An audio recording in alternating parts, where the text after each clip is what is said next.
کل اسی امام بارگاہ میں مجلس شام وطن 9:30 بجے منعقد ہوگی۔ انجمن تنظیم کاروان نجف کے زیر اہتمام اور قبلہ اس سے خطاب فرمائیں گے۔ میں ملتمس ہوں مولانا سے کہ وہ آئیں اور عشرے کی نوی مجلس سے خطاب فرمائیں۔ مقصد قیام حسین اور آداب عزاداری۔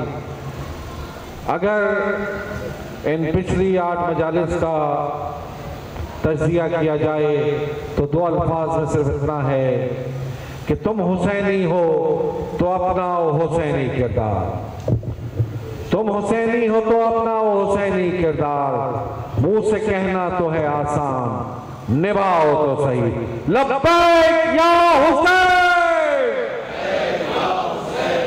لبیک یا حسین، لبیک یا حسین، بر محمد آل محمد صلوات۔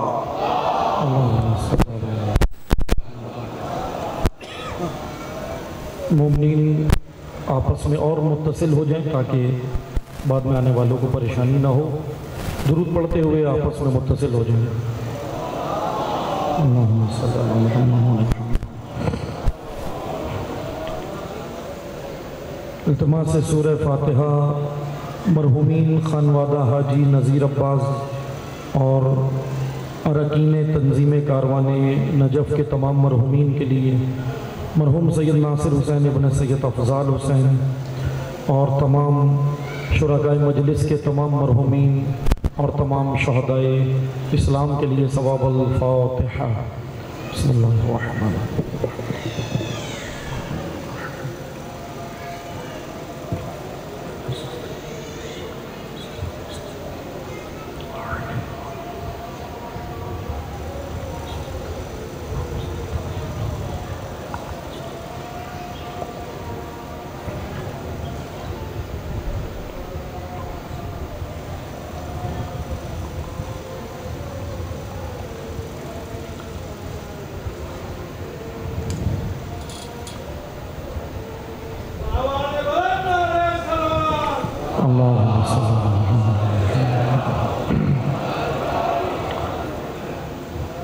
اعوذ باللہ من الشیطان الرجیم، بسم اللہ الرحمن الرحیم،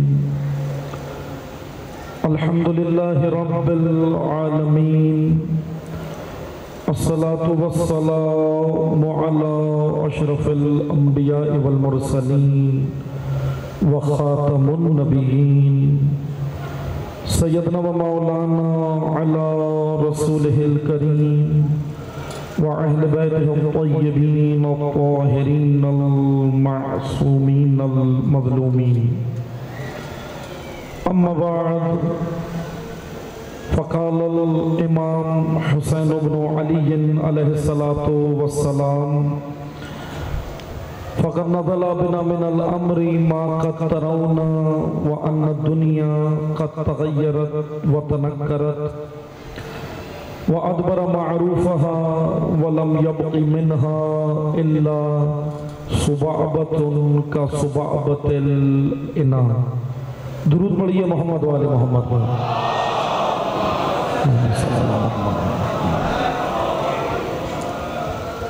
تمام حاضرین اپنی حفظ و سلامتی کے لیے، مملکت پاکستان کے استحکام کے لیے، مقامات مقدسہ کی حفاظت کے لیے، علماء حق کی حفاظت کے لیے، عزاداران سید الشہداء، عزاداری سید الشہداء کی حفظ و سلامتی کے لیے، تمام زائرین ابا عبداللہ کی حفاظت کے لیے، تمام بیماروں کی شفا کے لیے، خصوصاً تنویر فاطمہ، وقار فاطمہ اور شائستہ خاتون اور ان کے علاوہ بھی تمام جو بھی جہاں کہیں بھی علیل ہیں، ان سب کی صحت و سلامتی کے لیے، بے گناہ اسرا کی رہائی کے لیے، تمام ظالمین کی نابودی کے لیے، مظلومین کی شجاعت، استقامت اور کامیابی کے لیے، بانیان مجلس اور شرکائے مجلس کی توفیقات خیر میں اضافے کے لیے، اور امام عصر کے ظہور میں تعجیل کے لیے ایک بار بلندتر محمدی صلوات پڑھیے۔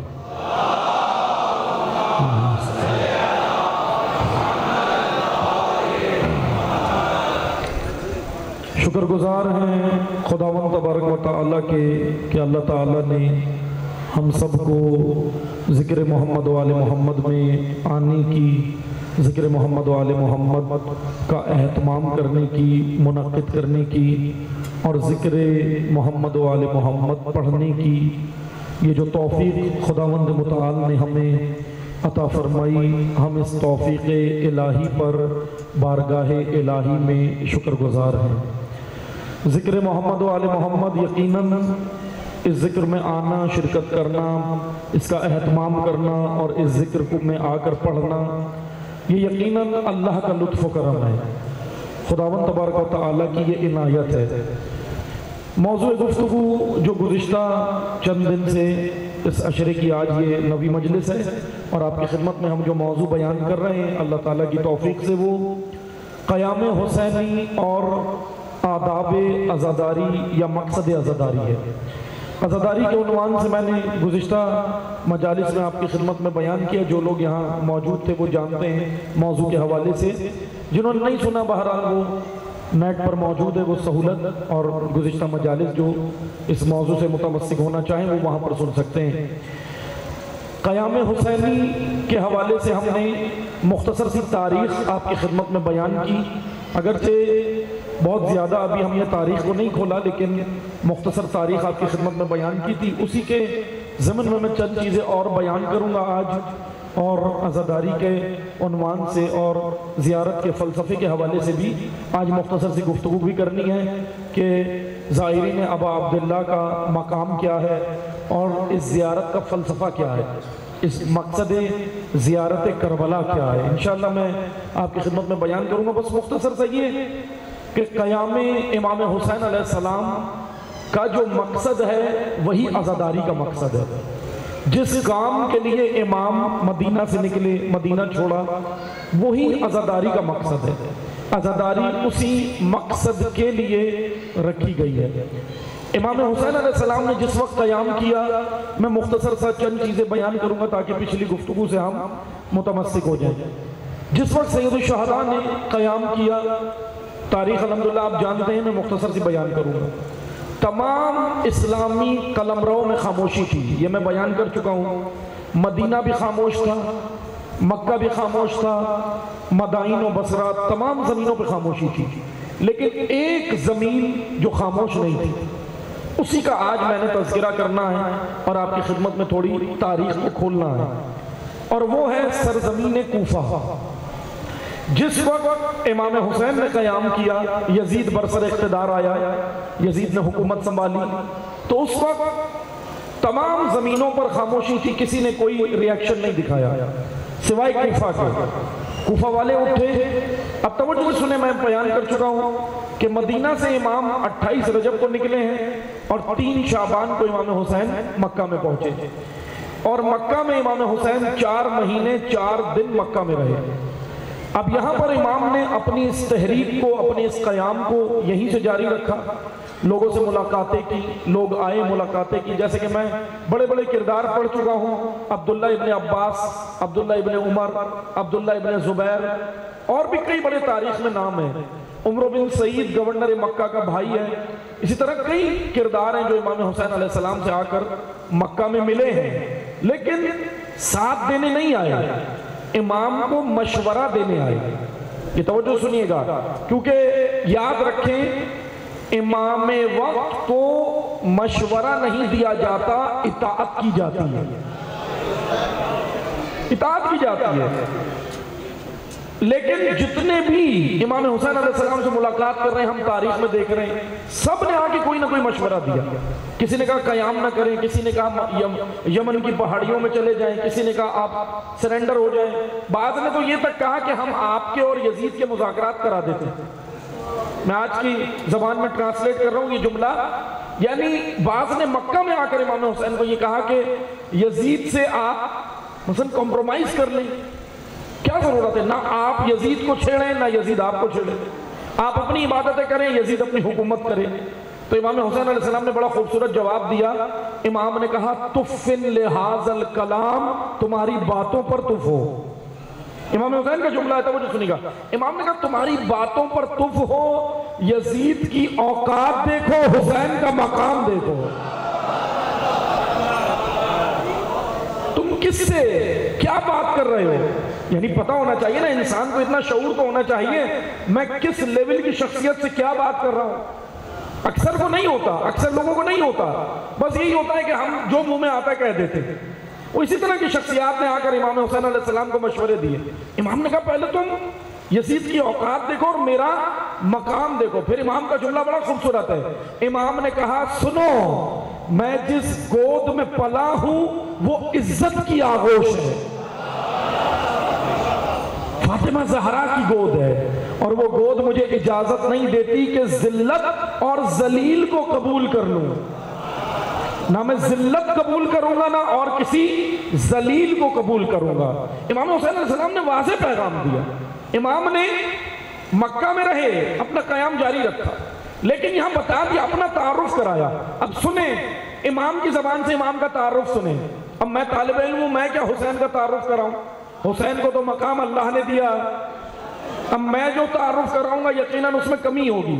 یہاں میں چلے جملہ کہہ دیتا ہوں، غیر معصوم سے معصوم کی جانب جو فضائل جائیں گے اس میں کمی ہوگی، لیکن جو اللہ سے فضائل معصوم تک آئیں گے وہ ان کے درجے کے برابر ہوں گے، کیونکہ فضائل اللہ نے ان کو دیے ہیں نا۔ بھئی یہ فضیلت کس نے دی ہے اس گھرانے کو؟ اللہ نے دی ہے۔ یہ میں پڑھ چکا ہوں، لیکن میں آپ کا ذوق دیکھ کے دوبارہ 2-3 جملے پڑھ دیتا ہوں، توجہ سے سنیں۔ علی کو فضیلت کس نے دی ہے؟ امام حسین کو فضیلت کس نے دی ہے؟ اب جیسے بعض لوگ کیا کرتے ہیں، امیر المومنین کے مقابل لا کر بعض شخصیات کو کھڑا کرنے کی کوشش کرتے ہیں، لیکن ناکام کوشش ہے۔ جس کے فضائل ہیں اسی پہ جچتے ہیں، بھائی جچتے تو اسی پہ ہے نا جس کی فضیلت ہے، لاتے ہیں، کوشش کرتے ہیں مقام کے برابر لانے کی کوشش کرتے ہیں، لیکن بس ایک جملہ یاد رکھیں، ان کو فضیلت اللہ نے دی ہے۔ یا میں اور آسان زبان میں کہوں، ان کو عزت اللہ نے دی ہے، ان کو عزت اللہ نے دی ہے۔ بس 2 جملے سن لیں، جس کو عزت اللہ دے دنیا مل کے ذلیل نہیں کر سکتی، اور جسے ذلیل خدا کر دے دنیا مل کے عزیز نہیں بنا سکتی۔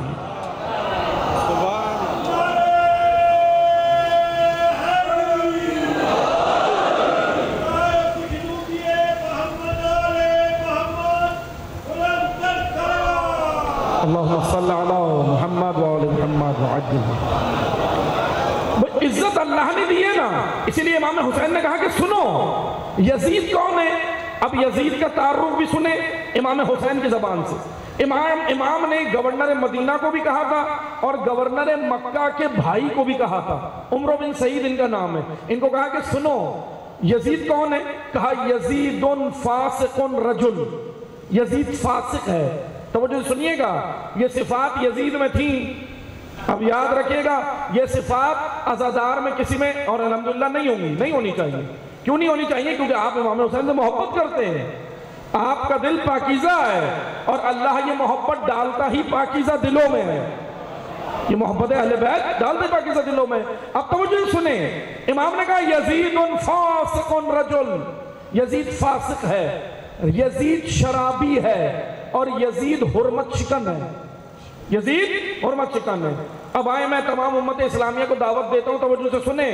بعض لوگ ہیں ابھی، آپ نے دیکھا ہوگا نا، بعض ناسبی وہ ہوتا ہے جو اہل بیت کا دشمن ہے، اہل بیت سے محبت نہیں کرتا۔ ویسے تو الحمدللہ تمام مسلمان اہل بیت سے محبت کرتے ہیں، ایسی بات نہیں ہے، تمام فرقے کرتے، اہل سنت، دیوبند، اہل حدیث اور تمام فرقے اہل بیت سے محبت کرتے ہیں، لیکن مسلمانوں کے درمیان میں یہ ناسبی بھی ہیں کچھ جو مسلمانوں کا لباس اوڑے ہوئے ہیں لیکن اہل بیت سے بغض رکھتے ہیں، دشمنی رکھتے ہیں۔ بس توجہ سے سنیں، جیسے ابھی آپ نے دیکھا حالیہ 2-3 سالوں سے یہ کام ہو رہا ہے کہ یزید کو رضی اللہ بنانے کی کوشش کر رہے ہیں، ہو رہا ہے نا یہ۔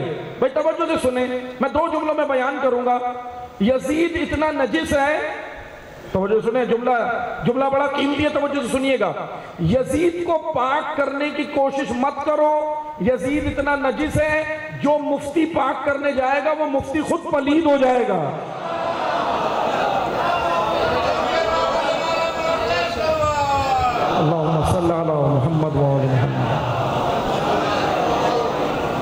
مثال دیتا ہوں، آپ پانی کے ڈرم میں، پانی کا ڈرم ہے نا، پانی کے ڈرم میں کتے کو ڈال دیں، کتا کیا ہے؟ شریعت مقدسہ کیا کہتی ہے؟ کتا نجس العین جانور ہے، کتا نجس العین ہے نا۔ اب کتے کو پانی کے ڈرم میں ڈالیں اور سب کوشش کریں کتا پاک ہو جائے، ہو جائے گا؟ سارا پانی نجس ہو جائے گا، کتا پاک نہیں ہوگا، پورے ڈرم کا ٹنکی کا پانی نجس ہو جائے گا۔ بس ایسے ہی ہے، وہ تو کتا ہے، اس سے زیادہ پلید یزید ہے۔ اگر یزید کو پاک کرنے کی کوشش کرو گے تو مشکل کیا ہوگی؟ مشکل یہ ہوگی کہ وہ خود پلید ہو جائے گا، اور ہو رہا ہے وہ خود ذلیل ہوگا، کیونکہ عزت اور ذلت خدا کے ہاتھ میں۔ بس توجہ سنیں، امام حسین نے کہا یزید فاسق رجل، یزید فاسق ہے، یزید شرابی ہے، یزید حرمت شکن ہے، یزید حرمتوں کا خیال نہیں کرتا، بے حرمتیاں کرتا ہے۔ پھر امام نے کہا یہ تو یزید ہے، اب سن حسین کون ہے؟ کہا انا معدن الرسالہ، توجہ سے سنیں، جملہ سنیں، انا معدن الرسالہ، معدن، میں جوانوں کے لیے ترجمہ کر رہا ہوں، جوانوں کے لیے لفظ کی تشریح کر رہا ہوں، بزرگان ہم سے بہتر جانتے ہیں۔ جوانان توجہ سنیں، معدن عربی زبان میں اس منبع کو کہتے ہیں جہاں سے وہ چیز پھوٹ کر نکلتی ہے، توجہ سنیے گا، جہاں سے وہ چیز پھوٹ کر نکلتی ہے اسے معدن کہتے ہیں۔ اب اسی معدن سے اردو میں لفظ ہے معدنیات۔ معدنیات کو معدنیات کیوں کہتے ہیں؟ کیونکہ وہ زمین سے پھوٹ کر نکلتی ہیں، جیسے پانی کا چشمہ زمین سے پھوٹ کر نکلتا ہے۔ پانی کے چشمے کا جو پانی ہوتا ہے وہ کہیں سے لیا نہیں جاتا، چشمے کا اپنا ہوتا ہے، اپنا ہوتا ہے نا۔ معدن کہتے ہیں زمین سے پھوٹ کر نکلنے والی معدنیات کے لیے جملہ استعمال ہوتا ہے۔ معدن اس منبع کو کہتے ہیں، معدن اس ریسورسز کو کہتے ہیں جہاں سے اخذ کیا جائے، جہاں سے حاصل کیا جائے۔ اب حسین ابن علی کیا کہہ رہے ہیں؟ امام حسین نے یہ نہیں کہا انا معدن الرسالہ، کہا یہ نہیں کہا میں ایک نبی نہیں کہا، میں 1.25 لاکھ انبیاء، 1.25 لاکھ انبیاء کی طہارت، 1.25 لاکھ انبیاء کی عصمت، 1.25 لاکھ انبیاء کی پاکیزگی، 1.25 لاکھ انبیاء کے علم، 1.25 لاکھ انبیاء کے علم، 1.25 لاکھ انبیاء کی فصاحت، 1.25 لاکھ انبیاء کی بلاغت، اور 1.25 لاکھ انبیاء کی شجاعت جہاں سمٹ کر آ جائے اس وجود کو حسین ابن علی کہتے ہیں۔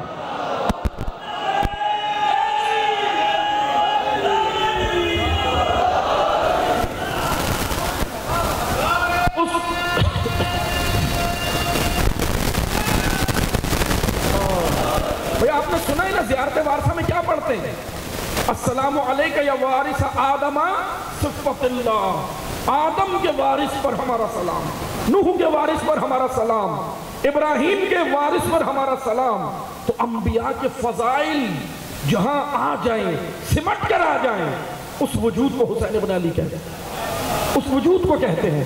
اسی لیے توجہ سے سنیں، حسین ابن علی کا مزاج بھی سنیں، یہ تو فضائل ہیں، یہ تو کمالات ہیں، اور فضائل اتنے ہیں، آپ سب نے سنا ہے یہ کہ اگر پہاڑ قلم بن جائیں، سمندر سیاہی بن جائیں، اور تمام جن و ملک و انسان لکھنے بیٹھے، اس گھرانے کی فضیلت کے ایک نقطے کا حق ادا نہیں کر سکتے۔ یہ سنا ہے نا آپ نے؟ حقیقت میں یہ ہے، کیونکہ یہ فضائل و کمالات کا منبع ہے۔ امام حسین نے کہا انا معدن الرسالہ، اور پھر آگے کہا وَمُخْتَلِفُ الْمَلَائِكَةِ، میں انبیاء 1.25 لاکھ انبیاء کی معدن ہوں، معدن جہاں سے انبیاء کی عصمت، طہارت، پاکیزگی ہو۔ پھر امام نے کہا سن اے گورنر مکہ کے بھائی سن، وَمُخْتَلِفُ الْمَلَائِكَةِ، میرا گھرانہ وہ ہے جہاں ملائکہ کا آنا جانا، جہاں ملک آتے ہیں، جہاں فرشتے آتے ہیں۔ امام حسین نے یہ تعارف کرایا اور پھر اپنا واضح موقف دے دیا کہ میں کبھی بھی یزید کی بیعت نہیں کروں گا۔ اب امام نے یہ نہیں کہا میں نہیں کروں گا، امام نے کہا مجھ جیسا نہیں کرے گا۔ بہت خوبصورت جملہ ہے، توجہ سے سنیں۔ امام حسین نے ایک جنگ کا آغاز کیا ہے، جنگ کا، مجھ جیسا یزید جیسے کی بیعت نہیں کرے گا۔ اب تاریخ سنیں، امام حسین نے بیعت نہیں کی بڑے بڑے جید صحابہ نام موجود ہیں تاریخ میں. جیسا کہ میں پہلی مجلس سے یہی کہہ رہا ہوں کہ دیکھیں تاریخ عقائد نہیں ہوتے, عقائد اور ہیں, شیعہ عقائد اور ہیں, اہل سنت کے عقائد اور ہیں. ہسٹری ہوتی ہے, تاریخ ہوتی ہے. اس لیے تاریخ بیان ہونی چاہیے تاکہ پتہ چلے. اب تاریخ میں ذکر ہوا, اہل سنت علماء نے بھی لکھا, اہل تشیع نے بھی لکھا. تاریخ میں کیا لکھا؟ تاریخ میں یہ لکھا کہ جس وقت امام حسین نے قیام کیا, صرف حسین نے بیعت نہیں کی, باقی بڑے بڑے نام سب خاموش ہو گئے, سب خاموش ہو گئے. پاکستان کی ایک شخصیت گزری ہے, اہل سنت عالم تھے, مولانا مودودی. سب نے نام سنا ہے مولانا مودودی کا, مشہور شخصیت تھے. مولانا مودودی سے سوال کیا, اچھا جواب بڑا خوبصورت دیا. مولانا مودودی سے کہا کہ یہ بتائیں, جب سب نے یزید کی بیعت کر لی تھی, سب صحابہ بھی خاموش ہو گئے, انہوں نے بھی کر لی بیعت, جب سب نے یزید کی بیعت کر لی تھی تو حسین ابن علی نے کیوں نہیں کی؟ مولانا مودودی نے کہا تمہارا سوال غلط ہے, یہ مت کہو سب نے بیعت کی تو حسین نے کیوں نہ کی, سوال یہ کرو جب حسین نے بیعت نہیں کی تو سب نے کیوں کی تھی. کیونکہ حسین امام وقت ہے, حسین امام وقت ہے, حسین کے پیچھے چلنا تھا, حسین کو مشورے نہیں دینے تھے, حسین سے آگے نہیں نکلنا, حسین کے پیچھے چلنا. اس لیے سید الشہداء علیہ السلام کا جو قیام ہے وہ عزاداری کا وہی مقصد ہے جو امام کا. امام نے کیا کہا کہ مجھ جیسا کبھی یزید جیسے کی بیعت نہیں کرے گا, یعنی کبھی بھی عزادار حسین ابن علی ظلم نہ کرے گا نہ قبول کرے گا. یہ کربلا کا پیغام ہے, یہ میرا نہیں, امام حسین کا پیغام ہے. عزادار حسین ابن علی نہ غاصب ہوگا نہ کسی کو غصب کرنے دے گا. غاصب کو ظالم کہتے ہیں, ظلم ہرگز امام حسین برداشت نہیں کرتے. اب مزاج حسینی بھی تو ہم نے سمجھنا ہے نا. آئیں آ کر دیکھیں, سب زمین خاموش. کوفہ سے امام حسین کو خط آئے, میں تھوڑا سا کوفہ پڑھوں گا, توجہ سنیے گا. کوفہ اگر کھلے گا تو آج کے حالات ہمیں پتہ چل جائیں گے. اور میں تاریخ پڑھوں گا, آپ نے تاریخ پہ توجہ دینی ہے اور تاریخ کو آئینہ سمجھنا ہے, کیونکہ اس آئینے میں ہمیں نظر آئے گا آج بھی عمر سعد کا کردار بھی موجود ہے, آج کے زمانے میں شمر کا کردار بھی ہے, خولی کا بھی ہے, یہ سارے قاتلان حسین کے کردار بھی آج موجود ہیں, اور الحمدللہ حسین کے چاہنے والوں کے منفی مثبت کردار بھی موجود ہیں. اس لیے ہم نے دونوں کرداروں کا موازنہ کرنا ہے, کیونکہ کربلا فرقوں کی نہیں کردار کی جنگ ہے, فرقوں کی نہیں ہے. اس لیے حسینی بننے کے لیے آپ دیکھیں نا, حسینی بننے کے لیے کیا چیز ضروری ہے؟ دل پاکیزہ ہونا ضروری ہے. اس لیے دیکھیں آج کروڑوں زائرین اس وقت ابا عبداللہ کے روضے پر پہنچے ہوئے, کروڑوں. اس میں کون ہے؟ صرف شیعہ ہے؟ صرف شیعہ پہنچے؟ نہیں, حسین نے انسانیت بچائی. جتنے پہنچے ہیں وہ ان کے اندر کا انسان جاگا ہے. جب اندر انسان جاگ جائے نا تو پھر اس کا رخ حسین ابن علی ہوتا ہے, پھر اس کا رخ کربلا ہوتی ہے, جب اندر سے انسان جاگے. بس توجہ سنیں, کوفہ سے امام حسین کو کتنے خط آئے؟ میں جلدی جلدی پڑھوں گا, زیادہ ڈیٹیل میں نہیں جاؤں گا, میں مختصر کر کے پڑھ رہا ہوں. کوفہ سے امام حسین کو 18,000 خط, روایات میں 18,000 خط امام حسین کو ملے. اب میں ایک مسئلہ اور یہاں پہ آج کلیئر کروں گا, توجہ سے سنیے گا. یہ جوانان عزیز توجہ سے سنیں. آپ سے آفیسز میں, کالج میں, یونیورسٹیز میں آپ جہاں جاتے ہیں آپ سے ایک سوال ہوتا ہے, اور وہ یہ ہوتا ہے کہ تم روتے کیوں ہو, تمہیں نے تو امام حسین کو مارا ہے, ہوتا ہے نا سوال. پھر کیا ہوتا ہے, معذرت کے ساتھ منہ لٹکا کے آ جاتے ہیں, پھر ڈھونڈتے ہیں, مولانا ڈھونڈتے ہیں یا کتابیں ڈھونڈتے ہیں. بھئی پہلے پتہ ہونا چاہیے نا, پڑھیں, اسٹڈی کریں, مطالعہ کریں. اب میں توجہ سے سنیں, میں کوفہ کو کھولوں گا, میں کسی کا نام نہیں لوں گا لیکن کیٹیگریز بتاؤں گا, اس میں آپ کو پتہ چل جائے گا کہ قتل کرنے کون آیا اور مدد کرنے کون آیا. اسی کوفہ سے, اسی کوفہ سے. اللہم صلی علی محمد و علی محمد وعجل فرجہ. 18,000 خط امام حسین کو موصول ہوئے کوفہ سے, باقی کسی زمین سے امام کو خط نہیں آئے. بصرہ خاموش تھا, مکہ میں تو خود امام حسین تھے. مکہ میں ابھی جیسے حج پہ لوگ جاتے ہیں نا, آج بھی دیکھیں مکہ والوں کے ذرا دل دیکھیں, آپ ابھی جاتے ہیں نا وہاں دیکھیں, مکہ اتنا سخت تھا امام حسین نے روزانہ نماز پنجگانہ مکہ میں پڑھائی، کعبے میں خود امام حسین نے امامت کی، سب آ کر امام کی اقتداء میں نماز پڑھتے تھے۔ اب توجہ سے سنیں، جانتے ہیں مکہ سے کتنے لوگ امام حسین کے ساتھ آئے؟ مکہ سے، توجہ سے سنیے گا، توجہ سنیے گا، مکہ میں امام نے 4 مہینے لوگوں پر تبلیغ کی، لوگوں کو آمادہ کیا، اٹھایا، بتایا کہ میرے قیام کا مقصد یہ ہے۔ ہزاروں کی آبادی، مثلا کتنی آبادی ہوگی اس وقت؟ ہزاروں تھے، چلے میں اگر سمجھانے کے لیے کہوں 10,000 تو ہوں گے، تھے تو زیادہ، لیکن سمجھانے کے لیے کہہ رہا ہوں 10,000 ہوں گے۔ اب 10,000 میں سے کتنے آنے چاہیے تھے امام حسین کے ساتھ؟ 8,000، 5,000، 3,000، 2,000، 500، 300، 100، 200۔ اللہ اکبر، حسین کے ساتھ صرف 2 افراد ہیں، صرف 2 آدمی۔ کتنا بڑا المیہ ہے، تاریخ کا یہ المیہ ہم سمجھے۔ 2 افراد آئے اور تاریخ کہتی ہے اس میں سے ایک یمن کا تھا، ایک مکہ کا تھا، یعنی صرف ایک مکہ کا تھا رہنے والا، باقی ایک یمن کا تھا۔ وہ کعبے کی زیارت پہ آیا تھا، امام حسین کے خطبوں نے اس کے دل پہ اثر کیا، کاروان حسینی میں شامل ہوا۔ بس مختصر سنیں، توجہ سنیں، امام حسین کے ساتھ مکہ سے صرف 2 آدمی آئے۔ مدینہ تو پہلے ہی خاموش تھا، امام نے جب مدینہ چھوڑا تو کتنے افراد نکلے؟ صرف امام اپنے خاندان والوں کو لے کے چلے، بنو ہاشم کے چند افراد تھے اور امام کا گھرانہ تھا، باقی مدینہ سے بھی کوئی خاطر خواہ امام کا ساتھ دینے نہیں آیا۔ اب توجہ سنیں، سوال یہ بنتا ہے، سب زمینیں خاموش تھی، سب خاموش تھے، کوفہ سے امام حسین کو پہلا خط آیا، کوفہ سے۔ توجہ سنیں، کوفہ میں کیٹیگریز بتاؤں گا، توجہ سنیے گا، تاریخ ذرا طویل ہے، میں مختصر کر رہا ہوں۔ کوفہ میں کون کون لوگ رہتے تھے، کس کس نے خط لکھا، میں اس لیے یہ ساری باتیں کر رہا ہوں یہ جوانوں تک پیغام پہنچے اور پھر آپ جواب دے سکیں کہ کیا شیعوں نے قتل کیا امام حسین کو، یہ پتہ تو چلے نا ہمیں۔ بھئی کوفہ سے کون کون رہتا تھا، توجہ سنیں، میں تھوڑا سا آپ کو پیچھے لے کے جاتا ہوں۔ آپ آئیں بعد رسول، جب ہم جاتے ہیں حضرت عمر کے دور میں، دوسرے خلیفہ کے دور میں جب ہم جاتے ہیں تو انہوں نے کوفہ کو چھاونی بنایا تھا، تاریخ کہتی ہے چھاونی، سمجھتے ہیں نا، فوجی علاقہ۔ اب وہاں پر انہوں نے جتنے بھی جنگوں کے قیدی ہوتے تھے، جو افریقہ کے ہوتے تھے، حبش کے، روم کی زمین کے تھے اور ایران کی زمین کے تھے، مختلف جنگیں ہوئی، خلیفہ دوم کے دور میں کافی جنگیں ہوئی تھی، بہرحال تاریخ کہتی ہے۔ اب انہوں نے کیا کیا تھا، جتنے قیدی تھے وہ کوفہ میں لا کے رکھے جاتے تھے۔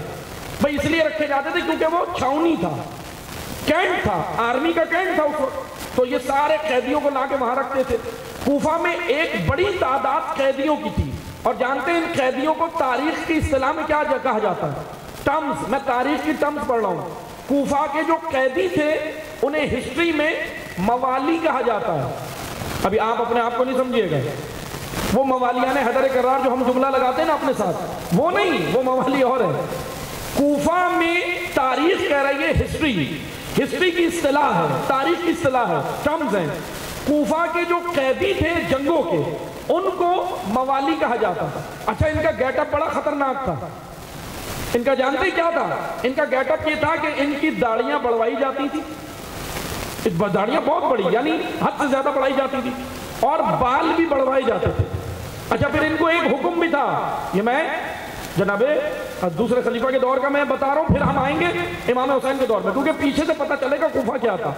اب ان کے مثلا ان کو فوجی چھاونی میں رکھا جاتا تھا، ان کے بال بڑھائے جاتے تھے، ان کے داڑیاں بڑھائی جاتی تھی، اور ان کو حکم دیا جاتا تھا کہ صفائی مت کرنا، نہ بالوں میں صفائی کرنی ہے نہ داڑیوں کی صفائی کرنی ہے، ان کو حکم تھا باقاعدہ یہ۔ بہرحال اب ان کا گیٹ اپ جان بوجھ کے ایسا خوفناک بنایا تھا اس وجہ سے، کیونکہ جب جنگ ہوتی تھی، مسلمانوں کی جنگ ہوتی تھی غیر مسلموں کے ساتھ، کافروں کے، تو ان کو فرنٹ پہ رکھا جاتا تھا، اور جیسے ہی ان کو فرنٹ پہ لاتے تھے تو سامنے والا لشکر خوف سے ہتھیار ڈال دیتا تھا۔ یعنی یہ اسٹریٹجی بنائی تھی۔ جیسے میں آپ کو مثال دوں، آج آپ نے گیٹ اپ دیکھا داعش کا گیٹ اپ دیکھا، یہ ایسے ہی نہیں بن گیا، ہسٹری پڑھ کے بنا ہے بھائی، ہسٹری پڑھ کے بنا ہے۔ چلے میں آپ کو مثال دیتا ہوں تو مجھے سنیے گا، جب 2012 میں سیریا کے اندر داعش نے یہ کام کیا تھا نا 2012 میں، تو ان کا گیٹ اپ وغیرہ بنا کے جب ان کو لائے تھے عراق میں اور سیریا میں، تو یہ جب جنگ کرتے تھے، اب یہ باقاعدہ آن دا ریکارڈ بات تھی، بہرحال یہ میڈیا سے ہٹائی گئی کیونکہ چھپاتے عرب میڈیا نے بھی چھپایا اور سب نے، لیکن بات لیک ہو گئی تھی، اس وقت کی بات ہے۔ اب بہرحال ابھی تو یہ ظاہر سی بات ہے کہ یہ نہیں ملے گی آپ کو، نہ نیٹ پہ ملے گی نہ ادھر ادھر، اس وقت کی بات ہے 2012 یا 13 کی غالباً۔ اس وقت ان کے جو گیٹ اپ تھا نا، ان کو بھی داعش کو جو گیٹ اپ بنایا، ان کو بھی حکم دیا تھا کہ کنگیاں نہیں کرنا، صفائی نہیں کرنا، نہ داڑھی کی نہ بالوں کی۔ اچھا اس کی وجہ یہ تھی کہ اب ہوا یہ، اب یہ حالیہ 2012 کا میں بتا رہا ہوں، ہوا یہ کہ جب یہ کنگے نہیں کرتے تھے اندر جوئے پڑ گئی، بھائی گندگی سے تو کیڑے پیدا ہوتے ہیں نا، جوئے پڑ گئی۔ اب جب یہ جنگ پہ جاتے تھے، مدافعان حرم کے ساتھ جب یہ جنگ کرتے تھے تو یہ ان پہ جب حملہ ہوتا تھا تو ان کو جوئے تنگ کرتی تھی، کہ کھجاتے تھے سر میں، داڑھیوں میں، ادھر ادھر، اور یہ مارے جاتے تھے۔ اچھا انہوں نے تنگ آ کے خط لکھا سعودیہ میں، سعودی مفتی اعظم جو تھے اس وقت، ان کو خط لکھا، کہنے لگے کہ بھائی ہم تنگ آ گئے ہیں، یہ جوئے ہمیں تنگ کرتی ہیں، ہم جیسی لڑنے کے لیے جاتے ہیں یہ ہمارے خارش اتنی ہوتی ہے کہ وہاں سے وہ دشمن ہمیں مار دیتا ہے۔ تو آپ توجہ سے سنیں، اس وقت کی یہ بات ہے 2012-13 کی، سعودی مفتی نے فتویٰ دیا کہ سنو گھبراؤ نہیں، یہ الہی جوئیں ہیں، یہ حالت دین، یہ دین ہے، یہ ایمان، کہتا گھبراؤ نہیں، یہ الہی جوئیں اور ان کا مقام بہت اعلیٰ ہے، یہ جنت میں تمہارے ساتھ ہوں گی، یہ جنت میں تمہارے ساتھ ہوں گی۔ بہرحال میں حالیہ بات آ گئی تھی اس لیے کہ میں نے یہ گیٹ اپ باقاعدہ تاریخ سے لیا گیا تھا۔ کوفہ میں آبادی کے حساب سے ایک بڑی آبادی موالیوں کی تھی، دوسری بڑی کیٹیگری، میں تاریخ کی اصطلاح بھی پڑھوں گا وضاحت بھی کروں گا، دوسری بڑی کیٹیگری کوفہ میں اشراف تھے۔ اشراف یہ خلفاء کے حامی تھے، یعنی تاریخ اسلام کے جو 3 خلفاء ہیں، پھر اس کے بعد مولا علی برسر اقتدار آیا، تو یہ تقریباً 4 خلفاء کو ماننے والی ایک یہ جینٹری تھی وہاں پہ کوفہ کے اندر، ایک یہ بڑی آبادی تھی۔ تیسری بڑی آبادی کوفہ میں وہ تھے شیعہ۔ اب توجہ سے سنیں، اب شیعہ کے اندر 3 کیٹیگری تھی، کیونکہ لفظ شیعہ اس وقت، ابھی تو فرقوں کے اعتبار سے ہے نا، شیعہ سنی بریلوی اس طرح فرقے ہیں نا، کوفہ کی جو تاریخ ہے اس وقت ہسٹری میں لفظ شیعہ فرقوں کے اعتبار سے استعمال نہیں ہوتا تھا، اس وقت شیعہ فالوور کو کہتے تھے۔ مثلا میں اگر کسی کا فالوور ہوں تو اس شخصیت کے نام کی وجہ سے مجھے شیعہ فلاں کہتے تھے۔ اب کوفہ میں 3 قسم کے شیعہ تھے، ایک جو مولا علی کے ماننے والے تھے، مولا علی کے فالوور تھے، ان کو تاریخ شیعہ علی کہتی ہے۔ دوسرا حضرت عثمان تیسرے خلیفہ کے ماننے والے تھے، ان کے فالوور تھے، ان کو تاریخ شیعہ عثمان کہتی ہے۔ اور تیسرا امیر شام کے فالوور تھے، ان کو تاریخ شیعہ امیر شام کہتی ہے۔ اب میں یہ اس وجہ سے تینوں کیٹیگریز بتا رہا ہوں کہ تاریخ میں نام بھی درج ہیں، ان میں سے کون حسین کو قتل کرنے آئے تھے۔ توجہ سے سنیے گا، لفظ شیعہ ہم نے سنا تاریخ میں اور کہہ دیا شیعوں نے قتل کیا، جا کے چھان بین کرو، شیعہ نے علی نے کیا یا شیعہ نے امیر شام نے کیا یا شیعہ نے عثمان نے کیا۔ یہ 3 کیٹیگریز کوفہ کے اندر تھیں، یہ تینوں کیٹیگریز شیعہ کہلاتی تھی اس وقت۔ اب توجہ سے سنیے گا، پھر میں بار بار اس لیے کہہ رہا ہوں کہ بھائی کوئی اعتراض نہ کرے ہم پہ، یہ تاریخ ہے، تاریخ پڑھیں تو جب مصیبت، نہ پڑھیں تو مصیبت، تو اس لیے مشکل ہے کہ یہ کھڑی ہو گئی نا، اس لیے ہسٹری ہے۔ اب تاریخ کو تو ہمیں کھلے دل سے قبول کرنا چاہیے، کیونکہ تاریخ کے لیے علماء نے بڑی محنت کی ہے جمع کرنے میں۔ بس عزیزان محترم، کوفہ کے اندر 3 کیٹیگریز تھی، یہ شیعہ تھے اور ان تینوں کو شیعہ لفظ استعمال ہوتا تھا۔ اب توجہ سے سنیں، امام حسین کو جو پہلا خط مکہ میں آیا ہے، امام نے جو خط پہلا لیا وہ تھا شیعہ علی کا خط۔ شیعہ عثمان نے ابھی نہیں لکھا، شیعہ امیر شام نے نہیں لکھا، موالیوں نے نہیں لکھا، اشراف نے نہیں لکھا۔ پہلا خط امام کو ملا شیعہ علی کے لیڈروں کا، قیادت کا، کوفہ کی قیادت، اور کوفہ کی قیادت اس وقت ہانی ابن عروہ تھے، حبیب ابن مظاہر تھے، مصبب بن رجبہ تھے، اور امیر مختار تھے. یہ 4 کوفہ کے اس وقت بڑے شیعہ لیڈر تھے. 4 تھے یہ کوفہ میں.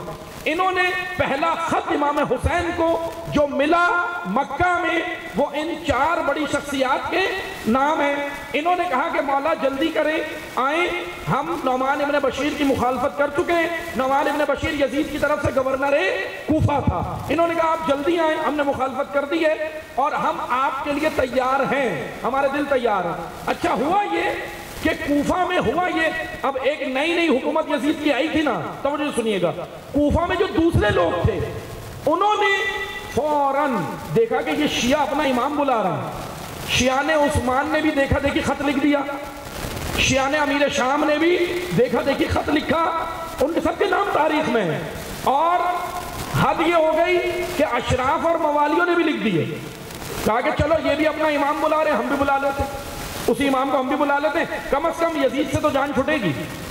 بھائی اب توجہ سے سنیں, الاجل عقیدے ایمان اور معرفت کے ساتھ امام کو الاجل کہنا اور ہے, مصیبتوں کے لیے الاجل کہنا اور ہے. اب بعض جو تھے نا وہ کہنے لگے مصیبت میں پھنس گئے, یزید برسر اقتدار آ گیا, شیعہ اپنا امام بلا رہے ہیں, چلو ہم بھی بلا لیتے. سب نے خط لکھے. خط تاریخ کہتی ہے 12,000 اور بعض مورخین نے کہا 18,000 خط امام حسین کو ملے. امام نے حضرت مسلم کو روانہ کیا, جناب مسلم ابن عقیل سفیر حسین جیسے ہی روانہ ہوئے. اب توجہ سنیں, جناب مسلم گئے, آپ سب نے ہسٹری سنی ہے, میں مختصر کر کے اس میں سے نچوڑ دوں گا. جناب مسلم گئے, جا کر مسلم نے ان کو تیار کیا, آمادہ کیا. 30,000 لوگوں نے مسلم کی بیعت کی.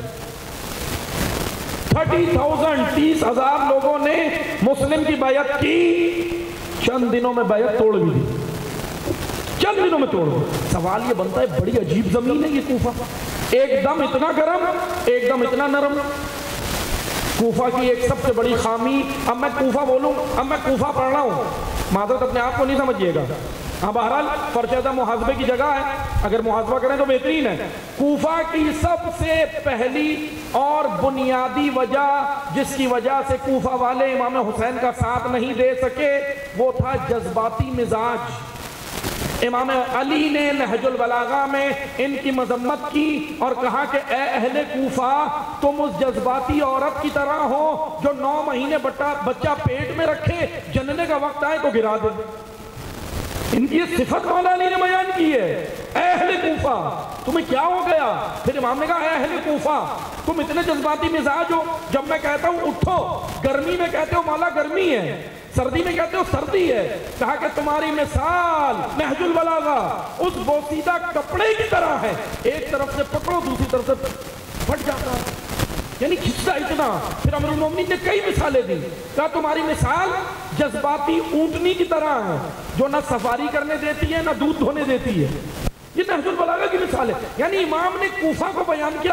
اب توجہ سے سنیں, میں اسی کوفہ سے چند کردار بتاؤں گا. یہ آپ نے کوفہ کا سنا, اب میں نے یہ اس لیے وضاحت کی کہ اب تاریخ میں جا کے دیکھ لیں قتل کرنے کون سا شیعہ آیا تھا. شیعہ نے علی آئے تھے. شیعہ نے علی کا نام ہے حبیب ابن مظاہر. شیعہ نے علی میں سے جو آیا کربلا اس کا نام ہے مسلم ابن اوسجہ. شیعہ نے علی میں جو کربلا آیا اس کا نام ہے مصبب ابن رجبہ. شیعہ نے علی میں جو کربلا آیا اس کا نام ہے ابو سمامہ سیداوی. شیعہ نے علی میں جو کربلا آیا اس کا نام ہے ابو سمامہ اسدی. اور ان کے چند غلام یہ سب حسین کی نصرت پہ آئے اور آج شہدائے کربلا میں ہیں. شیعہ نے علی ناصر حسین بن کر آئے, وہ دوسرے تھے جو قتل کرنے آئے تھے.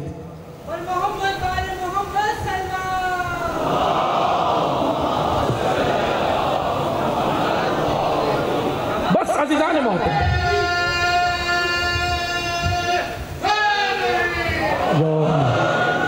بس میں جلدی مختصر کر کے آپ کی خدمت میں خلاصہ پیش کروں. کوفہ کا سب سے بڑا مسئلہ جذباتی مزاج. دوسرا, مسلم کا ساتھ نہ دینے کی وجہ کیا تھی؟ کیوں مسلم چھوڑا؟ کیوں سفیر حسین کو کوفہ والوں نے دھوکہ دیا؟ خوف. عبید اللہ ابن زیاد نے اعلان کیا, سنو کل شام سے لشکر آئے گا. شام اس وقت بڑی فوج تھی, اس وقت بڑی فوج تھی. جیسے آج سپر پاور ہے نا امریکہ, US کی بڑی ملٹری ہے اس وقت. میں مثال دے رہا ہوں تاکہ آسانی سے سمجھ آ جائے. اس وقت شام کی فوج بڑی طاقتور فوج تھی. عبید اللہ نے بولا کہ سنو، کل شام سے لشکر آئے گا، تمہاری عورتوں کو لشکر میں بانٹوں گا، تمہارے مردوں کے سر دارالامارہ پہ لٹکاؤں گا اور بچوں کے بدنوں کو گلیوں میں پھراؤں گا. کہ عبید اللہ نے کہا. خوف کی وجہ سے پیچھے ہٹتے رہے. دوسری وجہ لالچ. حکومت سے معاوضے بھی تو تھے بندے ہوئے. اس وقت جو حکومت تھی نا عبید اللہ ابن زیاد، معاوضے تھے باقاعدہ. کیا ہوتا تھا؟ کوفہ والوں کو، میں آج کی زبان میں سمجھانے کے لیے کہہ رہا ہوں، برا نہیں مانیے گا لیکن سمجھانے کے لیے، انکم سپورٹ پروگرام کوفہ میں تھے باقاعدہ بندے ہوئے. اس سے کے ذریعے سے ان کو پیسہ ملتا تھا، سب چیزیں ملتی تھی، مراعات ملتی تھی. بس یاد رکھو، مراعات اتنی نہ لے لو کہ یہ پیٹ میں جائیں تو حق بھی سمجھنا ہے. اسے ذرا خیال کرو، ایسا نہ ہو امام وقت آئیں اور ہم مراعات میں لگے رہیں. حکومت مراعات دے رہی ہے، حکومتیں تو دیتی ہیں مراعات. حکومتیں کب چاہتی ہیں کہ مہدی آئے؟ چاہتی ہیں کیونکہ سب کو پتا ہے کہ وہ آ گئے تو ہماری دکانیں بند. بھئی امام کی حکومت ہوگی نا. اس لیے توجہ سے سنیں، ناصران حسین کو 3 طبقے ہیں کوفہ میں. ایک ناصران حسین جو امام کی نصرت کو آئے، ان پر ہمارا درود و سلام. حبیب، مسلم، مصبب، ابو سمامہ، ان پر ہمارا درود و سلام. یہ علیہ السلام ہو گئے، یہ ناصران حسین ہیں. ایک طبقہ کوفہ میں کوفہ کی 3 کیٹیگری بتا کر گفتگو سمیٹ رہا ہوں. پہلا طبقہ ناصران حسین جو حسین کی نصرت کو آئے. دوسرا طبقہ قاتلان حسین جو حسین کو قتل کرنے آئے، لیکن دونوں نے اپنا فیصلہ کر لیا. ایک جنتی، دوسرا دوزخی. ایک علیہ السلام، دوسرا لعنت اللہ. ٹھیک ہے نا؟ قاتلان حسین لعنت اللہ ہیں، ہمیشہ رہیں گے. بس توجہ سنیں. تیسرا طبقہ کوفہ میں بڑا خطرناک تھا، خاموش اکثریت، سائلنٹ میجورٹی. اب آئیں، اب میں آپ کو لے کے جاؤں گا بی بی کے خطبے پہ. جب بی بی بازار میں آئی نا، توجہ سنیں، میں ابھی مصائب نہیں پڑھ رہا لیکن پتہ تو چلے کس کو آ کے خطاب کیا. بھائی ناصران حسین اپنا کام کر گئے، علی کی بیٹی نے ان پہ سلام کی. حسین پہ قربان ہوئے نا. قاتلان حسین پہ علی کی بیٹی نے نفرین کی، لعنت کی. قاتلان حسین پہ عمر سعد اور جتنے یہ تھے، یہ بھی کوفہ سے آئے تھے نا. قاتلان حسین ان کا بھی حساب ہو گیا، وہ بھی جہنمی، اور ناصران حسین جنتی.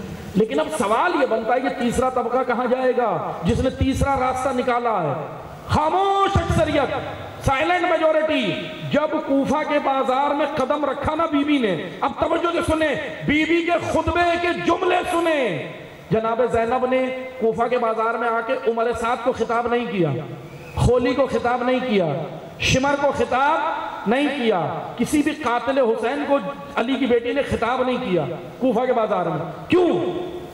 کیونکہ بی بی جانتی تھی کہ تو کرائے کے قاتل ہیں، یہ کرائے کے قاتل تھے. اصل قتل حسین کے پیچھے جو سازشیں تھی وہ کوئی اور تھا. اور پھر ظالم کو ظالم بنانے میں، ظالم کو مضبوط کرنے میں ہر دور میں ان لوگوں کا کردار رہا جو بالکل لا تعلق رہے، جو یہ کہتے ہیں نہ حق کا ساتھ دو نہ باطل کا، خاموش گھر میں بیٹھو. یہ طبقہ، یہ مجرم ہے. جناب زینب آئی بازار میں اور سنے جملے، علی کی بیٹی کے جملے سنے، کربلا کی شیر دل خاتون کے جملے سنے. کہا یا اہل الکوفہ یا اشبہ الرجال یا اہل الغدر والمکر والخزل والقتل. اے کوفہ، اے غداروں، اے تابوت پہ لپٹی چاندی، اے کچرے پہ اگنے والے سبزہ، تم اب روتے ہو. یہ رو رہے تھے یہ کوفہ والے جو ندامت کے آنسو بہا رہے تھے. علی کی بیٹی نے کہا اب مت رو، تم نے اپنا سرمایہ قتل کروایا، تم نے اپنا سرمایہ کھو دیا. اب سنو، علی کی بیٹی نے ان کے آنسو قبول نہیں کیے. وجہ کیا تھی؟ وجہ یہ تھی کہ علی کی بیٹی غیر ذمہ داروں کے آنسو نہیں لیتی. بتا رہی ہے کہ اگر رونا بھی ہے تو اطاعت حسین کے ساتھ رو، عبادت الہی کے ساتھ رو، اپنا کردار بنا کر رو بھی، گریہ بھی کرو، ماتم بھی کرو، سب کرو، لیکن نصرت کے دن تو تیار ہونا نا. یہ پیغام ہے علی کی بیٹی کا. بس 2 جملوں میں سنتے جائیں، میں آ رہا ہوں مصائب کی جانب. ناصران حسین، قاتلان حسین اور خاموش اکثریت. آپ خود اپنا موازنہ کریں. یہ فرش علی کی بیٹی کی امانت ہے. یہ عزاداری زینب کبریٰ کی امانت ہے، آپ یہاں بی بی کو پرسہ دینے آئے ہیں، عہد کر کے جاؤ، بتاؤ، خود علی کی بیٹی سے عہد کرو کہ ہم ان 3 کیٹیگریز میں کہاں کھڑے ہیں، فیصلہ کرو۔ لیکن الحمدللہ یہاں کوئی بھی ایسا نہیں ہے جو خدا نہ خواستہ قاتلان حسین میں ہو، نہیں الحمدللہ۔ لیکن ناصران حسین بنو گے یا خاموش یا اللہ تعلق، ان 2 میں سے فیصلہ کرو کہاں جانا۔ بس عزیزان محترم، کیونکہ یہ فرش ازا ہے ہی محاسبے کی جگہ، یہ فرش ازا ہے ہی محاسبے کی جگہ۔ عزاداری اسی لیے تو رکھی گئی ہے، عزاداری اسی لیے رکھی گئی ہے کہ جب وہ وقت کا حسین آئے نا تو اسے ناصر ملے، خاموش لوگ نہ ملیں۔ یہ تیاری ہے، عزاداری تیاری ہے، امام کے ظہور کے لیے تیاری ہے، زمینہ سازی ہے۔ اور یاد رکھیں جس مجلس میں وقت کے امام کا تذکرہ نہ ہو وہ مجلس مکمل ہوتی ہی نہیں۔ یاد رکھیں وقت کے امام کی تیاری۔ بس عزاداروں، کیا چاہیے تھے حسین ابن علی کو؟ کیا چاہیے؟ ناصر۔ ناصر کتنے ملے؟ بہت کم ملے، لیکن امام نے پھر اپنا کام کیا۔ ناصر ہوں تو امام، ہر دور میں امام اپنا کام کرتے ہیں، لیکن اگر خاموش اکثریت ملے تو کیا ہوتا ہے؟ لا تعلق لوگ ملے تو کیا ہوتا ہے؟ سنیں گے کیا ہوتا ہے؟ توجہ سے سنیں۔ اگر ناصر نہ ملے ائمہ کو، اماموں کو، اگر نصرت کرنے والے ناصر نہ ملیں اور لا تعلق ملے تو کیا ہوتا ہے؟ علی کا سر مسجد کوفہ میں زخمی ہوتا ہے۔ اگر لا تعلق بیٹھے رہیں تو امام حسن مجتبیٰ سولہوی کے مقام پر ران مبارک پہ امام کی تلوار ماری گئی، امام کے نیچے سے مسند کھینچی گئی۔ بڑی دردناک تاریخ ہے امام حسن کی۔ اگر ناصر نہ ہونا تو کیا ہوتا ہے؟ 3 دن کا بھوکا پیاسا علی کا بیٹا کربلا میں شہید ہوتا ہے۔ اگر ناصر نہ ہو، خاموش اکثریت، سب سے بڑی مجرم خاموش اکثریت ہے، ائمہ کے قتل میں سب سے بڑی مجرم خاموش اکثریت ہے۔ ہم جتنی مامون پہ تبرہ کرتے ہیں، ہم جتنا ہارون رشید پہ تبرہ کرتے ہیں، ہم جتنا یزید پہ تبرہ کرتے ہیں، اس خاموش اکثریت کو کیوں بھول جاتے ہیں؟ زیارت وارثہ میں کیا کہہ رہے ہیں؟ اس پر بھی لعنت جس نے آپ کو قتل کیا، زیارت وارثہ اس پر بھی لعنت جس نے قتل میں اسباب مہیا کیے، مدد کی قتل میں، اور اس پر بھی لعنت جو قتل حسین پہ خاموش بیٹھا رہا۔ یہ پڑھتے ہیں نا زیارت نامے میں؟ زیارت نامے کا فلسفہ کیا ہے؟ زیارت نامے میں جب پڑھتے ہیں، زیارت نامہ اسی لیے تو اپنے آپ کو تیار کرو، بس عزادارو اپنے آپ کو تیار کرو۔ اسی لیے ہمیں کہا گیا زندگی میں ایک بار کربلا ضرور جاؤ۔ فلسفہ ہے کربلا جانے کا، کیوں بلایا کربلا؟ بس 2 جملوں میں سننے میں مصائب پہ آ رہا ہوں، زیارت کا فلسفہ تو سن لینا۔ ہم جاتے ہیں، روایت سنی ہے آپ نے، سب نے سنی ہے، لیکن آدھی سنی ہے، میں آج پوری سناؤں گا۔ جو حسین کی زیارت کو گیا، مشہور روایت ہے کامل الزیارت میں، شیخ کاشف الغطا نے یہ روایت بیان کی ہے کامل الزیارات میں، اور تواتر کے ساتھ بڑی یہ روایت پڑھی گئی ہے کہ جو حسین کی زیارت کو جائے گا اس کے گناہ معاف ہو جائیں گے۔ ہو جاتے ہیں نا، حسین تو سخی ہے، وہ دری ایسا ہے کہ جاؤ وہاں لیکن اپنے گناہوں کی معافی مانگو۔ لیکن توجہ سے سنیں، آگے بھی تو روایت ہے، حق حسین، معرفت حسین اور ولایت حسین کے ساتھ گیا۔ آگے روایت ہے، حق حسین، معرفت حسین، ولایت حسین، یعنی حسین کی معرفت کے ساتھ کربلا جاؤ۔ جب معرفت کے ساتھ کوئی قدم رکھا جاتا ہے نا تو پھر اس کا مقام ہی کچھ اور ہوتا ہے، اس کا مقام ہی کچھ اور ہوتا ہے۔ معرفت یہ کہ نجات کا مرکز کربلا، نجات کا مرکز۔ آئیں میں 2 جملوں میں حدیث سنا کے اور ذکر مسائل پہ آ رہا ہوں۔ آپ سب نے حدیث سنی ہے، آج دیکھ لیں دنیا کشمکش میں ہے، دنیا کشمکش میں ہے۔ کہاں ہے نجات؟ کہاں ہے امت اسلامیہ کی نجات؟ کہاں ہے عالم بشریت کی نجات؟ آئیں دیکھیں، رسول اللہ نے 1400 سال پہلے بتایا تھا تمہاری نجات اس حدیث میں ہے، ان الحسین مصباح الہدی و سفینۃ النجات۔ مصباح، اب توجہ، میں 2 جملوں میں مصباح کی وضاحت کرتا ہوں، توجہ سے سنیے گا، اپنی بیدار سماعتوں کے ساتھ سنیے گا۔ مصباح کسے کہتے ہیں؟ آپ سب نے ترجمہ سنا ہے، سب سے میں پوچھوں گا، ابھی سب کہیں گے چراغ، چراغ کہیں گے نا، لیکن مصباح کا ترجمہ اتنا سادہ نہیں ہے، عرفاء نے، علماء نے اور بہترین ترجمہ کیا، کہا مصباح خالی چراغ کو نہیں کہتے، مصباح عربی زبان میں نور اور روشنی کی اس پہلی کرن کو کہتے ہیں جو اندھیرے کا سینہ چاک کر کے نورانیت پھیلاتی ہے۔ میں مثال دیتا ہوں، توجہ سے سنیے گا. نماز فجر کے بعد آپ صبح میں منظر دیکھا ہوگا آپ سب نے. اب جو فجر میں اٹھتا ہے اسی نے دیکھا ہوگا، لیکن انشاءاللہ ابھی سب اٹھیں گے. عزادار جاگ رہے ہیں، نماز فجر ضرور پڑھیے گا. عہد کریں امام سے کہ نماز قضا نہیں ہونی چاہیے. نماز، عزاداری، یہ ساری چیزیں یہ زیور ہیں، مومن کا زیور ہے یہ سب. بس توجہ سے سنیں، نماز فجر کے بعد آسمان کے اوپر آپ دیکھتے ہیں سرخی ہوتی ہے، سرخی، ریڈ کلر کی سرخی. اس کو اصطلاح میں جوانوں بچوں کے لیے بتا رہا ہوں، اس ریڈ کلر کی سرخی کو اصطلاح میں کہتے ہیں صبح کاذب، جھوٹی صبح. ابھی صبح نہیں ہے، جھوٹی صبح. اور اس کے بعد آپ دیکھتے ہیں سورج کی کرن آتی ہے اور پھر وہ اس سرخی کو ہٹاتی ہے اور نور آسمان پہ پھیلتا ہے، روشنی آسمان پہ پھیلتی ہے. اس صبح کو کہتے ہیں صبح صادق، صبح کاذب اور صبح صادق. بس توجہ سے سنیں، عربی زبان میں اس شرط کے ساتھ کہ سورج کی وہ پہلی کرن، دوسری نہیں، پہلی کرن، سورج کی وہ پہلی کرن جو آسمان پہ جا کے اندھیرے کا سینہ چاک کر کے نورانیت پھیلائے، اسے عربی میں مصباح کہتے ہیں. اب توجہ سے سنیں، یہ تو لفظ کی وضاحت کی. مصباح سمجھ آ گیا تو میں آگے بڑھوں. مصباح یعنی اندھیروں کا سینہ چاک کرنے والا. اب آئیں، رسول اللہ نے کیوں کہا حسین مصباح ہے؟ تو سنیں، اس کی حکمت یہ ہے کہ اے قوموں، اے ملتوں، اے امت اسلامیہ، اے عالم بشریت، اگر تم جہالت کے اندھیروں میں ہو، اگر تم تعصب کے اندھیروں میں ہو، اگر تم عریانیت کے اندھیروں میں ہو، اگر تم استبداد کی چکی میں پس رہے ہو، اگر تم ظلم کے نظاموں میں رہ رہے ہو، تو آؤ ان ظلمتوں کا سینہ چاک کر کے وہ مصباح جو تمہیں نکال کر نور ولایت میں لا سکتا ہے، اس مصباح کو اللہ نے حسین کہا ہے. حسین وہ مصباح الہدیٰ ہے جو تمہیں نکال سکتا ہے. کہاں سے نکالے گا؟ اندھیروں سے، ظلمتوں سے نکالے گا. آئیں آ کر دیکھیں، عزاداری جہالت سے علم کا سفر ہے. عزاداری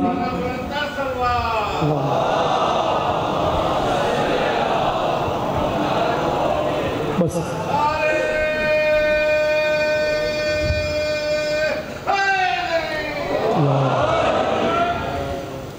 عزاداری یہ سفر ہمیں کراتی ہے. عزاداری اندھیروں سے نکال کر نورانیت میں لاتی ہے. عزاداری بے شعور قوموں کو شعور دینے کے لیے. کل میں نے جملہ کہا تھا نا، آپ کو یاد ہوگا، کعبے کی طرف رخ کر کے ہم نماز پڑھتے ہیں. کعبہ قبلہ عبادت ہے، حکم ہے کہ کعبے کی طرف رخ کر کے نماز پڑھو. کعبہ قبلہ عبادت ہے، کربلا قبلہ شعور ہے. کربلا سے شعور ملتا ہے، کربلا کے کرداروں سے شعور ملتا ہے. اسی لیے تو ہمیں بلایا کربلا. زندگی میں ایک بار ضرور جاؤ. کیوں جاؤ؟ تاکہ وہاں سے شعور لے کر آؤ، وہاں سے بیداری لے کر آؤ، وہاں سے ہوشیاری لے کر آؤ، وہاں سے علم، حلم، تقویٰ، یہ صفات بھی تو لے کر آؤ. معذرت کے ساتھ میں تو جاتا ہوں بس مادیات لے کے آتا ہوں، یہ لاتا ہوں نا میں مادی چیزیں، لیکن اس سے بڑھ کر حسین بہت کچھ عطا کرتے ہیں. کون ہے حسین؟ حسین حر بنانا جانتے ہیں. جا رہے ہو نا تو اس پاکیزگی کے ساتھ جاؤ، اے حسین میرا دل بھی حر کی طرح بنا دینا. یقیناً میں بہت گناہ کر چکا ہوں، گناہ گار ہوں نا، لیکن بار الہ تیری بارگاہ میں گناہ لے کے تو آتا ہوں، لیکن میرے پاس اعمال نہیں ہے. وسیلہ حسین کا، اور ایسا وسیلہ ہے کہ تو رد نہیں کرتا، خدا رد نہیں کرتا. بس توجہ سے سنیں، مصباح الہدیٰ حسین ہے. زندہ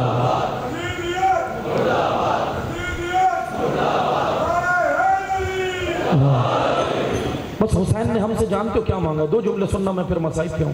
حسین نے ہم سے لبیک مانگا ہے. حسین نے کیا کہا تھا؟ حل من ناصر ینصرنا، میں نے یہاں تک اپنا کام کر دیا، اب دین آگے بچانا عزادار کی ذمہ داری ہے.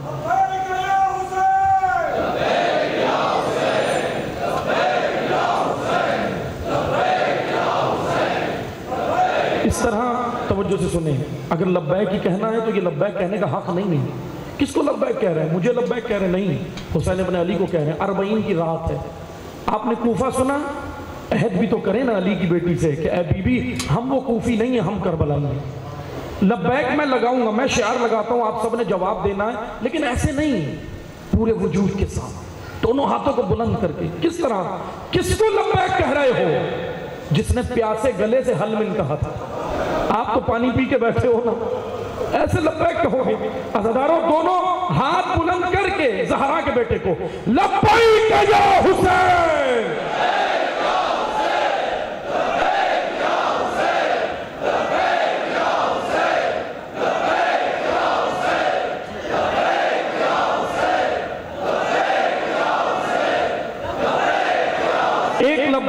ایک لبیک اسیران کوفہ کو بھی کہنا ہے، علی کی بیٹی کو کہنا ہے جس نے حسین کا مقصد سنبھال لیا. دونوں ہاتھوں کو اسی طرح بلند کر کے لبیک یا زینب.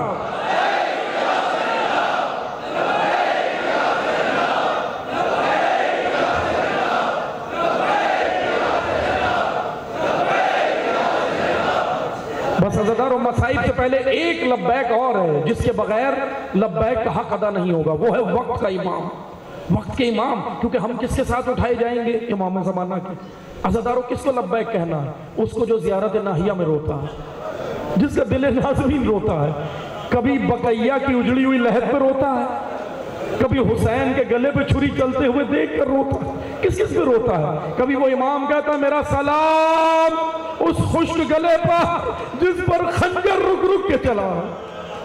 عزاداروں اس امام کو لبیک کہنا، انہی روتی آنکھوں سے کہنا.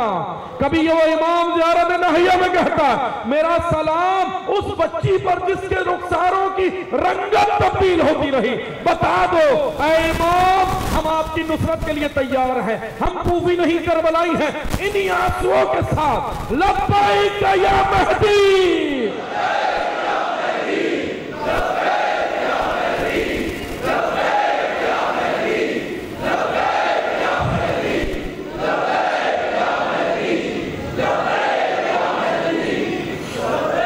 بس عزاداروں لبیک یعنی میں حاضر ہوں، لبیک یعنی میرا تن من دھن سب راہ حسین میں قربان ہوگا. صرف زبان سے نہیں، عملی طور پہ بھی ہوگا انشاءاللہ. عہد کریں 40 عہد کی 40 طاقت کی رات ہے، 40 عہد کی رات ہے. 40 کس سے عہد کی رات ہے؟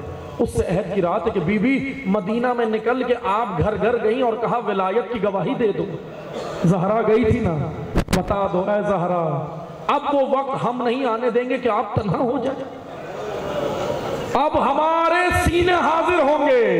اب کسی میں جرت نہیں زہرا کے دروازے پہ آگ لے کر آئے. اللہ اکبر. ناصر امام تیار ہیں انشاءاللہ، نصرت کے لیے ہم تیار ہوں گے. اگرچہ ہمارے کردار واقعی مجھ جیسے، میں اپنی بات کروں، اگرچہ کردار کمزور ہیں لیکن انشاءاللہ ان مجلسوں سے بن جائیں گے، انہی سے تو بنیں گے. عہد کریں. کس بی بی سے عہد کریں؟ وہ علی کی اکیلی مدافع تھی، اکیلی مدافع تھی، مدینہ میں کوئی نہیں تھا. ولایت کے دفاع کے لیے اس نے جانتے ہو کیا کیا ہے؟ اس نے پرواہ نہیں کی. آگ لگ گئی گھر میں، پسلیاں ٹوٹ گئی زہرا کی، لیکن راہ علی میں دے دیا اپنا وجود. علی غسل دیتے ہوئے چیخ ماری علی نے. اللہ اکبر. اجرکم اللہ. جی کھول، جی بھر کے پرسہ دینا، بلند آواز کے ساتھ گریہ کرنا. ابو بصیر کو امام باقر کہتے تھے، ابو بصیر اس طرح رو جیسے بوڑھی ماں جوان بیٹے پہ روتی. اجرکم اللہ. آ گئی عزادارو 40 کی شب آ گئی. سن سکو گے کیا ہوا؟ علی کی بیٹی رہا ہو گئی. زینب نے مدینے جانا ہے، لیکن کیسے جائے زینب؟ کیا کیا زینب کا لٹ گیا. سن سکو گے زندان کا ایک منظر سننا، پھر کربلا آنے کا ایک منظر سننا، اپنا کلیجہ تھام کے سننا. اجرکم اللہ، اجرکم اللہ. بس دعا کرنا میں پڑھ سکوں، بہت سخت مرحلہ ہے. زندان میں جب رہائی کی خبر آئی نا، سید سجاد آئے، کہا پھوپھی اماں رہائی ملی ہے، رہائی کی خبر آئی ہے. کہا بیٹا اس حاکم سے کہو لوٹے ہوئے تبرکات دے دے، لوٹے ہوئے تبرکات دے دے. تبرکات آنا شروع ہوئے. اجرکم اللہ. تبرکات آنا شروع ہوئے. سن سکو گے کیا کیا تھا تبرکات میں؟ اپنا کلیجہ تھام کے سننا.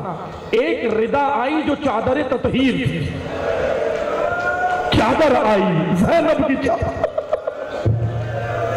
زہرا کی چادر جو لعینوں نے لوٹی تھی وہ آئی واپس تبرک میں. اور سنو گے کیا تھا تبرکات میں؟ سنو گے؟ آپ تو سن کے رو رہے ہو.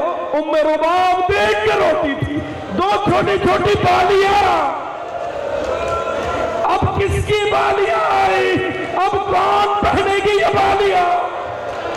بچی تو نہ رہی دنیا. اجرکم اللہ. خدا آپ کو کوئی غم نہ دے. بلند آواز سے گریہ کرنا، ماتم بھی کرنا. ماتم کا دن ہے. بس عزادارو 2 جملے اور سننا. کس کو دیں یہ بالیاں؟ اب سننا. شہداء کے سر آنا شروع ہوئے. شہداء کے سر آنا شروع ہوئے. ایک سر آیا. علی کی بیٹی نے کہا بیبیوں نظریں جھکا دو، غیور عباس. اللہ اکبر. یہ وہ سر تھا جو نیزے پہ بلند نہیں ہوتا تھا. ایک سر اور آیا. بیبیوں نے کہا یہ خوبصورت جوان کاش اس کی ماں مر گئی ہو. ام لیلہ نے سر پیٹ کے کہا اکبر کی ماں میں ہوں. ایک چھوٹا سا سر آیا. ام رباب کا دل، ام رباب کا کلیجہ. سننا. اب ایک اور سر آنے لگا. ایک اور سر آیا. تمام بیبیاں کھڑی ہو گئی اور کہا السلام علیکہ یا ابا عبداللہ. حسین کا سر آیا. آخری جملے سننا، آخری جملے سننا. آج کی روایت سن لو پھر تابوت برآمد ہوگا. آج کی روایت سن لو. آج کی روایت کیا ہے؟ 40 پر بیبیاں آئی ہیں. کیسے آئیں؟ بس 2 جملے سن لو. میں مختصر کر رہا ہوں. روتے جاؤ عزادارو. رونا، سر پیٹنا رونے کا دن ہے. 40 کا دن ہے. بیبیاں، اب بیبیوں کا کاروان چلا. محملیں آئیں. محملوں میں علی کی بیٹیاں بیٹھی. اب جیسے ہی کاروان آگے بڑھا 2 راستے تھے. ایک مدینہ جاتا تھا، ایک کربلا جاتا تھا. سید سجاد پھوپھی کے پاس آئے. کہنے لگے پھوپھی اماں ایک راستہ مدینہ جاتا ہے، ایک کربلا جاتا ہے. علی کی بیٹی نے کہا بیٹا سجاد پہلے کربلا جاؤں گی پھر مدینہ جاؤں گی. آخری جملے سننا اجرکم اللہ. بس تابوت آ رہا ہے. 2 جملے اور سن لو. علی کی بیٹی نے کہا میں پہلے کربلا جاؤں گی. کربلا رخ ہوا. کربلا آئے. اب کربلا جب یہ کاروان آنے لگا نا تو سننا. کربلا میں ایک شخص پہلے ہی موجود تھا. اس کا نام ہے جابر بن عبداللہ انصاری. نابینا ہو گئے تھے، بوڑھے ہو گئے تھے. بس عزادارو کلیجہ تھام کے سننا. جابر اپنے غلام کے ساتھ آئے تھے. غلام پکڑ کے لایا تھا. ایک روایت یہ سن لو اور ایک زینب کا آنا سن لو. جابر جب پہنچے نا کربلا تو جابر نے اپنے غلام کو کہا کہ دیکھ مجھے میرے آقا کی قبر بتا کہاں ہے، مجھے حسین کی قبر بتا. اور غلام کہنے لگا کہ اے جابر کیا بتاؤں، یہاں تو اتنی قبریں ہیں، یہاں تو اتنی قبریں ہیں، مجھے نہیں معلوم کون سی قبر ہے. عزادارو آخری جملے سنو. ادھر جابر نے کہا کہ سن میرا مولا، میں آواز دوں نا تو میرا مولا مجھے تنہا نہیں چھوڑے گا. کہا جیسے ہی جابر نے کہا نا السلام علیکہ یا ابا عبداللہ، قبر سے آواز آئی اے جابر تیرا مولا یہاں ہے، غریب زہرا یہاں ہے، پیاسا یہاں ہے. بس عزادارو 2 جملے اور سننا. 2 جملے. تابوت آ رہا ہے. 2 جملے. جیسے ہی جابر پرسہ دینے لگے ایک کاروان آیا. محملوں میں بیبیاں تھی. جابر دیکھ نہیں سکتے تھے. غلام سے کہا کون ہے؟ کہا کہ اماریاں ہیں. کہا لگتا ہے عورتوں کا قافلہ ہے، خواتین ہے. کہا کہ ان کے ساتھ ایک مرد بھی ہے. کہا کیسا دکھتا ہے مرد؟ کہا بوڑھا ہے، کمر جھک گئی ہے. کہا بوڑھا ہے، کمر جھک گئی ہے. جابر نے کہا کہ نہیں یہ میرا سجاد نہیں ہو سکتا، سجاد تو جوان ہے، یہ کون لوگ ہیں؟ جابر نے کہا مجھے ان سے ملا. غلام لے کے گیا. سید سجاد کا حال سننا. سید سجاد جو روئے نہیں تھے، دل میں غم تھا. اپنا دیکھا، جابر اپنے تھے، کس سے مل کے روتے، کون تعزیت کرتا. سید سجاد آگے بڑھے، جابر کو گلے لگایا. کہا چچا جابر میں سجاد. کہا بیٹا تو بوڑھا کیسے ہوا، تیری کمر کیسے جھکی؟ کہا چچا الشام الشام الشام.